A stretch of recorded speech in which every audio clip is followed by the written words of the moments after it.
Gusto mo bang magnegosyo ng pizza pero wala kang oven? Ako rin. Parehas lang tayo. Don't worry dahil itong ituturo kong negosyo recipe ay hindi tayo gagamit ng oven at tasty bread ang dough na ating gagamitin. Sa halagang 49 pesos na puhunan, isang buong pizza na ang magagawa mo. Pero depende sa lutuan mo kung gaano kalaki ang magagawa nyo. Pwede kang magbenta ng kada slice at pwede din naman isang buo kung gusto mo. Isa lang masisigurado ko, kikita ka talaga dito at napakadali lang lutuin ito. Yo, what's up mga kaloko? Ako nga pala ang inyong Lokong Kusinero and welcome to my cooking channel. Ang recipe natin for today ay no-bake pizza. Mura na ang puhunan at masarap pa. Pwede itong pang negosyo at pwede din pang merienda. Siya nga pala guys, pwede nyong gamitin ang pictures na to para sa negosyo nyo. Search nyo lang ang Facebook page ko na Lokong Kusinero at i-download ang mga pictures na to. Pinotoshoot ko talaga yan para sa inyo. Ready na ba kayong magnegosyo at kumita sa no-bake pizza? Kung ready na kayo, tara! Intro muna tayo.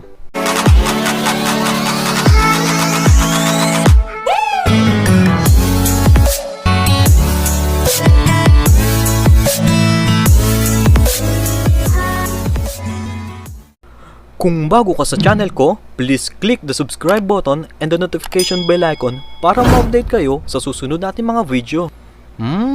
Sarap tames. Oh yes. Gagamit tayo ng 4 na pirasong tasty bread para sa tagyawat mong color red. 20 grams of Quickmelt Cheese. Guys, kailangan i-ref nyo muna to bago nyo gamitin. Kung wala kayong ref, pwede kayong gumamit ng yelo. Balutan nyo lang ito. Gagamit din tayo ng 1 pirasong hotdog. Ang payat ng hotdog ko ngayon na. Pwede din kayong gumamit ng jumbo hotdog kung gusto nyo. Pero dahil nagtitipid ako, magtiyaga muna kayo dito. Siyempre, kapag may hotdog, dapat mayroon din 2 itlog. Pwede din kayong gumamit ng 3 o 4 kung malaki ang budget nyo. Gagamit din tayo ng green bell pepper, pero kalahati lang ang kailangan natin dito. 2 kutsarang harina para sa mga nangunguyakoy sa opisina.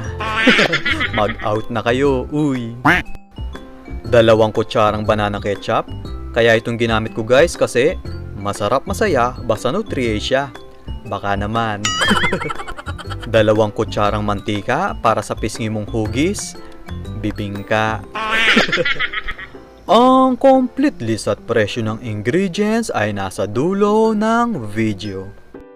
So ngayon guys, hiwain na natin ang tasty bread natin into small cubes.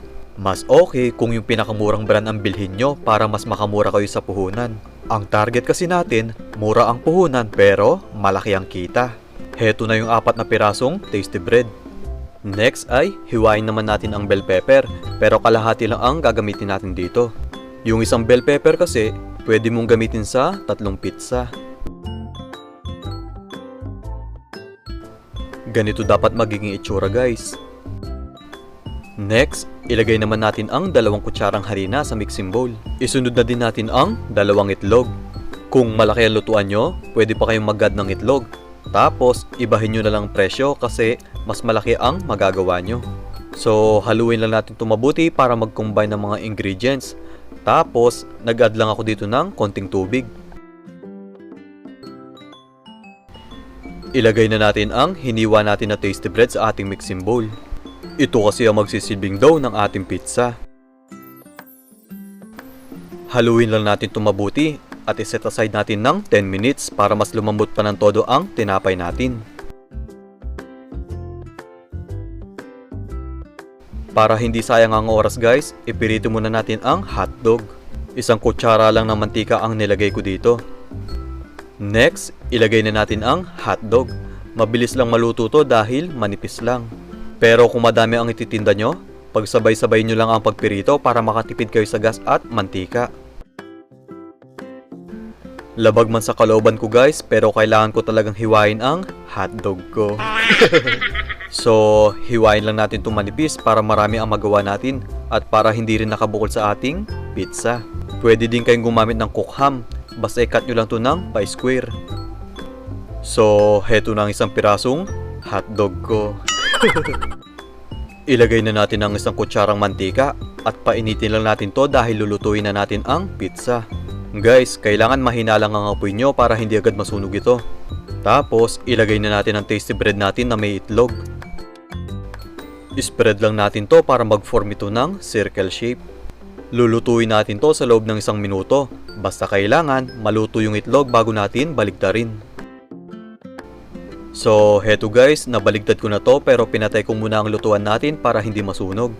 Spread lang natin mabuti ang ketchup sa ating dough. Tapos, maglagay muna tayo ng first layer of cheese. Make sure guys na galing sa ref ang cheese nyo para hindi kayo mahirapan. Sunod naman natin i-arrange ang mga hotdog. Pwede kayong gumamit ng ham kung gusto nyo. Next ay green bell pepper naman. Pwede kayong maglagay ng sibuyas at pineapple tidbits kung meron kayo. Then, maglagay naman tayo ng second layer of cheese. Kung gusto nyo mozzarella cheese, pwede din naman. Kaso, mahal nga lang. So ngayon guys, lagyan natin to ng black olives. Option lang to kaya di ko na nilagay sa ingredients. Pampaganda lang naman. Sindihan ulit natin ang lutuan natin at lulutuin natin to sa loob ng 2 minuto into very low heat. Kailangan kasi mag-melt yung cheese natin. Ang ganda ng itsura guys, oh. Heto na ang ating no-bake pizza. Try nyo na din ang negosyo recipe na to. Masarap talaga, promise, at kikita ka talaga. Kung nagustuhan mo itong recipe ko na to, palike naman itong video ko at pasubscribe na din sa channel ko. Pero bago ko tapusin to, shoutout muna tayo. Shoutout po kay Sir Franz Angelo Cruz, Ma'am May from Marikina, Ma'am Genevieve Barrientos at Josephine Barrientos, Ma'am Alter Labonete, Sir Arman Laguardia, Dance TV Vlogs, at kay A2Z Driving Academy. Maraming salamat po sa inyong lahat and God bless.